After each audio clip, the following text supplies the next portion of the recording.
할렐루야. 신년 특별 새벽 기도의 첫째 날 우리 오신 성도님을 환영하고 축복합니다. 아멘. 제가 온 이후에 새벽 기도에 가장 많이 출석하신 날입니다. 네, 너무 감사하고요. 이렇게 기도하는 것이 큰 은혜고 축복인데요, 그걸 놓치지 않았나 생각이 됩니다. 오늘 특별 기도회를 통해서, 새벽 기도를 통해서 하나님을 깊이 만나시고 하나님의 은혜와 축복이 우리 모두에게 가득하기를 소망합니다. 설교를 하기 전에 잠깐 이 특별 새벽 기도에 관련해서 살짝 말씀을 드리면, 특별 새벽 기도에 찬양할 때 이렇게 10분 정도 찬양하고요, 그다음에 말씀 특송하고 말씀 듣고 이제 기도하면서 할 텐데, 찬양 한 곡씩 하고 기도 제목이 화면에 이제 나올 겁니다. 같이 이렇게 기도 같이 읽으면서 같이 기도하고, 끝에 만약에 하옵소서 주옵소서 하면 아멘 이렇게 같이 화답을 해주시면 되고요. 마지막에 이제 기도할 때에 마지막 다 기도하고 제가 이제 드려진 예물을 위해서 축복 이렇게 기도하고 마무리 축도함으로 예배를 마칠 것입니다. 그리고 자유롭게 한 10분 정도 같이 기도하시다가 자유롭게 이렇게 귀가하시면 되겠습니다. 그래서 여러분들이 특별 새벽 기도 때 어떻게 이렇게 진행되는가 요 전체적인 아시고 이렇게 같이 참여해 주시면 좋겠고요. 또 이렇게 아직 함께 참여하지 못한 분들에게 권면하셔서 우리 가족들과 또 자녀들 함께 한 자리에 모여서 함께 가족들이 또 하나님 앞에 기도하는 기도해야 하는 가정이 되기를 주님의 이름으로 축복합니다. 아멘. 자, 오늘 말씀의 제목이 무엇일까요? 문제만 보지 말고 기도합시다 라는 제목을 가지고 말씀을 전하고자 합니다. 오늘 옆 사람과 함께 이렇게 인사해 볼까요? 자, 새벽이라요 얼굴을 이렇게 너무 가까이 보시면 안 됩니다. 그래서 조금 멀리 좀 떨어져서 보시면서 옆에 사람들과 이렇게 인사하겠습니다. 문제만 보지 말고 기도로 승리합시다. 아멘. 네, 사랑하고 축복합니다. 네, 오늘 이렇게 하나님께서 이 느헤미야 말씀을 통해서 우리 이번 일주일 동안 진행되는 특별 새벽 기도를 통해서 하나님 앞에 부르짖고 하나님의 응답을 경험하기를 바랍니다. 제가 이렇게 우리 큰빛교회에 와서 가장 먼저 이렇게 들었던 생각은, 기도를 각자 개인적으로는 잘 하시는데 공동체적으로 기도하는 분이 좀 약한 것 같다는 느낌이 들었습니다. 그래서 우리가 이렇게 여러 가지 과정을 거치면서 많이 마음도 힘들고 심적으로 힘들고 환경적으로 어려운 것들을 많이 이렇게 느끼게 됐어요. 그래서 우리 성도님들에게 다시 한번 이 말씀을 통해서 하나님께서 느헤미야를 통해서 다시 성벽을 재건하고 신앙을 재건했던 것처럼 우리 큰빛교회도 오늘 이번 특별 새벽 기도를 통해서 무너진 신앙과 또 믿음의 성벽이 다시 재건되는 큰 은혜가 있기를 간절히 소망합니다. 아멘. 오늘 함께 읽은 이 느헤미야서 1장은요 이렇게 시작을 좀 합니다. 당시에 이 느헤미야의 형제인 하나니가요 몇몇 사람들과 함께 수상궁에 있는 이 느헤미야를 방문하였고, 거기에서 지금 느헤미야에게 보고하고 있는 내용으로 시작을 한다는 것이죠. 예루살렘이 회파되었고요, 성문들은 불타서 없어졌고요, 또 이스라엘 백성들은 큰 환난과 능력을 당하고 있다라는 것을 보고를 합니다. 이러한 소식을 들은 느헤미야는요 슬픔에 잠기게 되었고 울면서 금식하고 기도하였다라고 말씀을 합니다. 느헤미야의 기도는요 주의 계명을 지키는 자에게 언약을 지켜주시는 하나님께 드리는 이런 중보적인 기도가 있었다라는 것이죠. 특히 이 모세가 이렇게 말했던 것처럼 범죄하면 열국을 흩을 것이요 순종하면 하늘의 끝에 있는 자들까지도 불러 모아서 택한 곳에 돌아오게 하리라 라는 이 모세와 하나님과 이스라엘 백성과의 맺은 언약을 상기시켜 주면서 이스라엘 백성들을 이 예루살렘으로 불러 모아 주시기를 간구한 내용을 보게 된다라는 것이죠. 이제 계속해서 느헤미야 하면 무너진 성벽을 재건했는데 며칠 만에 재건했을까요? 네, 52일 만에 성벽을 재건합니다. 가능할까요? 불가능할까요? 네, 도저히 인간적인 계산으로는 불가능한 일이었습니다. 그러나 하나님께서는 느헤미야를 들어 쓰셔서 그들의 아픔과 눈물과 민족의 슬픔을 보고 하나님 앞에 모세와 언약했던 그 언약을 기억하면서 하나님 앞에 금식하고 기도하면서 사람들을 불러 모으고 성벽을 재건했다라는 것이 느헤미야의 큰 주제이죠. 특히 이 느헤미야 1장은요, 이 느헤미야서 앞에 있는 에스라의 마지막 장과 자연스럽게 연결이 됩니다. 그리고 이 에스라 다음에 느헤미야에 대해서 소개를 하고 있는 것이죠. 그는 이 에스라에 비해서 비교해서 볼 때 평범한, 우리처럼 그냥 평범한 유대인에 불과한 사람이었습니다. 그러나 하나님께서는 그를 사용하시기 위해서 여러 가지로 준비하신 것을 보게 되는 것이죠. 느헤미야가 이 고국의 소리, 그 소식을 전해 듣고 가슴이 아팠고 또 조국과 동족을 위해서 금식하며 기도했다라고 말씀하는 것이죠. 이러한 기도에 힘입어서 하나님께서 주신 그 사역을 힘있게 감당했다는 것을 볼 수가 있는 것이죠. 이러한 전체의 내용을 가지고 좀 말씀을 살펴보고자 하는 것입니다. 그 첫 번째가 느헤미야의 모습입니다. 이 하갈의 아들 느헤미야는요, 이 느헤미야서가 자신에서 기록을 한 것입니다. 그런데 자기 자신을 어떻게 소개하고 있느냐 봤더니 그냥 하갈의 아들이라고만 간단하게 소개를 하고 있다는 것이죠. 그의 족보나 아니면 배경에 대해서는 크게 이렇게 정보를 얻을 수가 없습니다. 아마도 이 느헤미야는요, 이렇게 비중 있는 가문의 출신이 아니라 그냥 평범한 가정의 이런 사람이었다라는 것을 말씀하고 있는 것이죠. 제사장도 아니고요, 또 앞에 있는 에스라처럼 학사도 아니었고요, 그냥 평범한 유대인에 불과했던 그가요, 하나님 앞에 헌신하고자, 하나님 앞에 기도하고 하나님의 뜻을 이루고자 이렇게 기도하고 준비했더니 하나님께서는 그를 들어 쓰셔서 민족의 지도자로 사용하셨다라는 사실입니다. 또한 이 느헤미야에 대해서 말씀하고 있는 것이, 느헤미야의 직업이 무엇이었습니까? 술관원이라고 성경은 말씀하고 있죠. 자신에 대해서 말씀하는 것이 그가 아닥사스다 왕의 술관원이었다라고 말하고 있습니다. 그는 평범한 가문의 출신이었지만 그의 개인적인 성품과 능력은 이방 왕까지에게도 인정을 받던 그러한 인물이었다라는 것이죠. 왜 그러냐면 당시에 술 맡은 간원장은요, 왕의 음식을 먼저 맛을 보고 먹으면서 왕에게 혹시나 이렇게 해를 입힐 만한 상태를 미연에 방지하는 매우 중요한 직책이 바로 이 술 맡은 간원장이었습니다. 그래서 아무나 이 직책을 맡을 수가 없었던 것이죠. 특별히 당시 왕이 그에 대한 신뢰를 100% 이상 하지 않으면 그 자리를 맡길 수가 없었다는 것이죠. 왜 그럴까요? 바로 왕은 자기의 생명과 직결되는 그 자리를 아무에게나 맡길 수 없었다는 것이죠. 이것을 통해서 볼 때에 느헤미야는 많은 사람들에게 인정을 받았고 특별히 왕에게까지도 인정을 받았던 사람이다라는 것을 알 수가 있습니다. 그래서 그 당시에 이 술관원으로서 최선을 다해서 왕과 자기의 직책을 잘 감당했던 사람들에게도 인정받고 왕에게도 인정받고 결국 나중에는 누구에게도 인정받습니까? 하나님께도 인정받는 기도의 사람이 되었다는 것을 꼭 기억하셨으면 좋겠습니다. 그리고 이 술 맡은 간원장, 술간원이요, 장점이 될 수도 있었지만 개인적으로는 단점으로도 작용할 수가 있었다라는 것이에요. 왜냐하면 이 직책은요, 특별히 왕에게 항상 함께 있었기 때문에 내시가 아니면 이 직책을 맡을 수 없는 상황이었습니다. 그러니까 신체적 결함이 있던 사람, 우리가 잘 알듯이 하나님 앞에 쓰임받는 사람은요, 결함이 있으면 됩니까? 안 됩니까? 안 되는 상황인데도 하나님께서는 그것을 뛰어넘어서 느헤미야를 사용했다는 것이 오늘 이 말씀의 큰 부분이라는 것이죠. 저와 여러분도 어떻습니까? 점도 없고 흠도 없는 사람이면 얼마나 좋겠습니까? 그러나 하나님께서는 우리의 연약함을 너무 잘 아시고 우리의 부족함을 너무 잘 아십니다. 우리가 하나님의 일을 감당할 때에 내가 무슨 일을 할 수 있겠어? 내가 너무 부족하고 내가 너무 못나기 때문에 이러한 일을 감당할 수 있겠어? 생각할 수 있다라는 것이죠.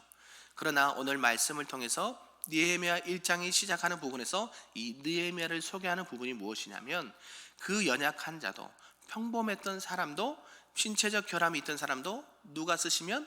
하나님께서 들어 쓰시면, 아멘, 하나님께서 들어 쓰시면 그도 하나님의 귀한 일들을 감당할 수 있다라는 사실입니다. 믿으십니까?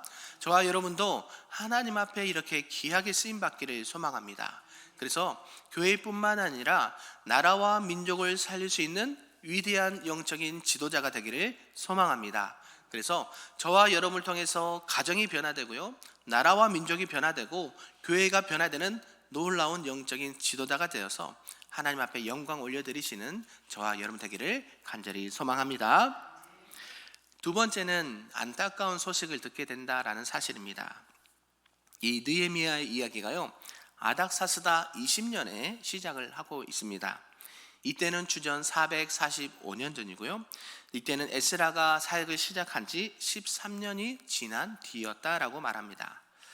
이때에 느헤미야는 그 형제인 하나니가 느헤미야를 찾아와서 고국의 상황을 설명하고 있다는 것이죠. 유다 사람과 예루살렘의 형편을 보고 느헤미야는 동족을 위한 사역을 감당하겠다 결단을 하는 것입니다. 예루살렘 상황 어떻습니까? 꼭 우리나라와 현재 우리나라 좀 비슷하지 않나 생각을 합니다. 왜요? 당시에 예루살렘 상황은요, 큰 환난과 어려움을 당하고 있었다는 것이죠. 백성들은 피폐해 있고요, 의욕을 상실했고요, 또 나라는 어때요? 예루살렘은 성은 무너지고 불타버리고 이런 안타까운 상황이 있었고요, 또 성벽을 재건하려고 해도 그게 쉽지 않았다라는 것을 역사를 통해서 알 수가 있습니다. 왜 이스라엘 백성들이 그것을 하고 싶지 않았겠어요? 그러나 왕의 제재가 있었고 또 온 이스라엘 백성들이 함께 할 수 있는 상황이 안 됐다는 것을 알 수가 있었다는 것이죠. 이러한 상황을 통해서 느헤미야가 가졌던 마음, 누구나 가질 수 있는 마음이었지만 그는 하나님 앞에 엎드려 금식하며 눈물로 회개하며 기도했다라는 사실입니다. 안타까운 상황이 발생되면 우리는 무엇을 잘할까요? 힘들고 어려움이 있으면 왜 이런 일이 일어났을까 생각을 하고 기도를 해야 된다라는 것입니다. 왜요? 그것은 결국에는 누구의 죄 때문일까요? 저와 여러분의 죄와 허물 때문에 이러한 일들이 발생했다라는 사실이에요. 내가 동의를 하든지 안 하든지 우리는 한 나라의 백성들입니다. 우리나라는 누구의 국민입니까? 대한민국의 국민이란 것이죠. 느헤미야도요, 그 자신의 조국 예루살렘이요 무너지고 성이 불타버리고 이스라엘 백성들이 많은 힘듦과 어려움을 당하면서 하나님 앞에 부르짖었다는 것이에요. 이 모든 것이 결국은 어떤 죄 때문에? 하나님의 말씀 앞에 순종하지 못한 이스라엘 백성들의 민족의 죄를 회개합니다. 하나님만을 믿고 섬겨야 되는 이 대한민국이 그렇지 못함을 회개합니다. 우리 가정이 하나님만을 믿고 하나님만을 예배해야 되는데 그렇지 못했음을 하나님 용서해 달라고 기도하는 것, 애통해하며 하나님 앞에 금식하며 눈물로 기도할 때에 하나님께서는 그 눈물의 기도를 들으시고 응답하시는 하나님이다라는 사실을 믿으시기를 바랍니다. 이런 안타까운 상황 가운데서 우리가 해야 될 것은 기도라는 사실이죠. 우리의 나라뿐만 아니라 우리의 가정을 살펴볼까요? 아니면 개인을 살펴볼까요? 어떻습니까? 하나님 보시기에 정말 아름다운 신앙과 가정의 모습이 있는지 살펴보아야 한다는 것이죠. 우리가 잘 되고 형통하면 무슨 문제가 있겠습니까? 그러나 하나님 보시기에 아직도 연약하고 이 죄덩어리, 이 죄악으로 가득한 나의 마음과 나의 생각과 우리 가정을 볼 때에 얼마나 하나님이 안타까워 하시겠냐 하는 것이죠. 그럴 때 우리가 하나님 앞에 나아가야 될 자세와 태도는, 하나님, 이러한 죄와 허물이 많이 있습니다. 우리의 모든 죄를 용서해 주옵소서. 이 느헤미야가 모세와 하나님과 이스라엘 백성들이 언약을 맺었던 그 언약을 상기시키면서, 하나님, 모세를 통해서 이렇게 약속하시지 않았습니까? 우리가 부족하고 연약하다 할지라도 그 말씀에 근거해서 우리가 하나님 앞에 신앙과 믿음이 회복하기를 원하오니 하나님 우리를 뭐 해달라고? 긍휼히 여겨달라고. 아멘이신가요? 저와 여러분이 기도할 때 어떻게 기도할까요? 하나님, 내가 죄인입니다. 이 나라와 민족이 하나님 앞에 죄를 범했습니다. 우리 가정과 남편과 아내와 자녀들이 하나님 앞에 죄를 범하였습니다. 하나님, 용서하여 주시옵소서. 회개하는 자에게 하나님께서는 용서로, 하나님의 사랑으로 다시 그를 일으키시고 세워주실 줄로 믿습니다. 이런 가운데 어떻게 느헤미야가 나갔냐 봤더니 문제만 보지 않고 기도함으로 나갔다라는 사실입니다. 문제 없는 사람 있을까요? 없어요. 문제 없는 나라와 민족이 있을까요? 없습니다. 그러나 많은 사람들은요, 어떻게 보면 문제만 보고 한탄만 합니다. 문제 보면 내일이 아닌 것처럼 그냥 손가락질하고 이렇게 비판만 한다라는 사실이죠. 많은 사람들을 보십시오. 언론이나 이렇게 매체를 통해서 비판하는 사람들을 보면 비판으로 그냥 끝나버려요.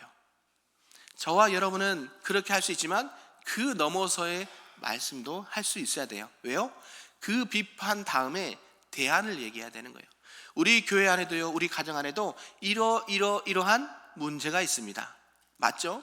그러면 그 문제를 뛰어넘을 수 있는 하나님의 방법은 무엇인지를 함께 말할 수 있는 자들이 되어야 된다라는 사실입니다. 아멘이신가요? 하나님, 우리가 문제투성이고요, 죄악 덩어리예요.